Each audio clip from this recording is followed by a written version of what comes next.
Monopoly. By morning, I'd forgotten the high-pitched bleats that woke me in the night. Sounds like seals, I'd mumble to my husband who stirred beside me. But by noon, they started up again. Over the next several days, I listened to the cartoonish whelps. At my desk, in the kitchen rinsing dishes, and still in my bedroom. They began to synthesize with the traffic outside.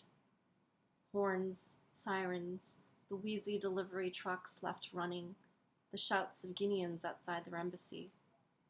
A man stretched out on cardboard on the southwest corner of Lexington and 39th chokes a squeaky toy, reminding us he is here, but for how long?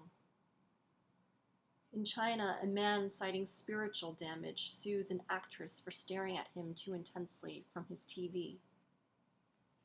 A salesgirl in a lingerie shop flusters when my friend asks to be measured.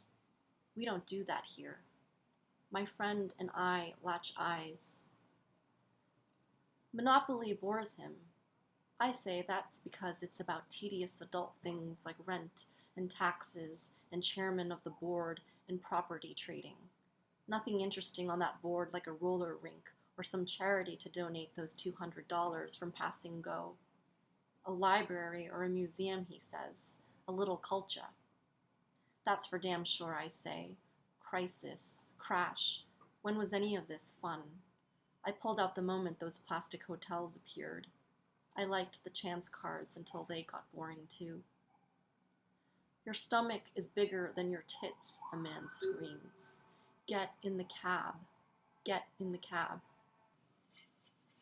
Carlos and his friends believed Asian pussies were oriented differently, but they were so good and tight because they ran sideways.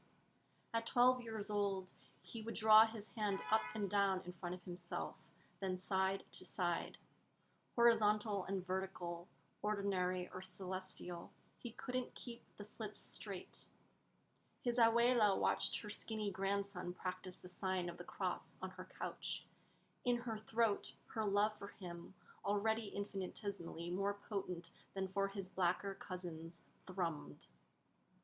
He's bullshitting, my husband says. That can't be real.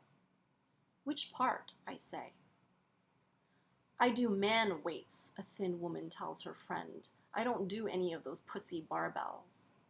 Choice words in a mouth too slow for Wall Street, the women gone before I turn completely. On my computer, I watch a short video. One woman verbally assaults men in Bryant Park. That's a fine ass. I want to destroy your dick, while another woman records.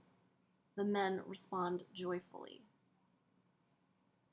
In the fall of 1999, I borrow a long cream robe from my older cousin, silk slick on my chicken legs, as I storm the set as Lady R, powerful, ecstatic. As long as there was no family in the story, I could be cast well. One of these things is not like the others. For the spring musical, I am one of 2 Chinese gamblers listed in the script as Chinamen. Ching and Ling, Ling and Ching. At the read-through, Ling or Ching and I whisper our few lines of broken speech, consider in silence the director's suggestion for shuffling gaits. We press on in this brave charade, but later at the edge of the stage under the cooling gels, 2 girls clutch each other and wail. The only thing more boring than Monopoly is a literalist. At the curbside, a vision. Red lips, long blonde hair, black t-shirt bearing the words of Jenny Holzer. Protect me from what I want. Your inner child, Ada says, believes she can't do it. What else? My inner child believes she is not good enough. My inner child believes there is no use in trying. My inner child believes she could do it if she'd been born here. My inner child believes she has to fix it.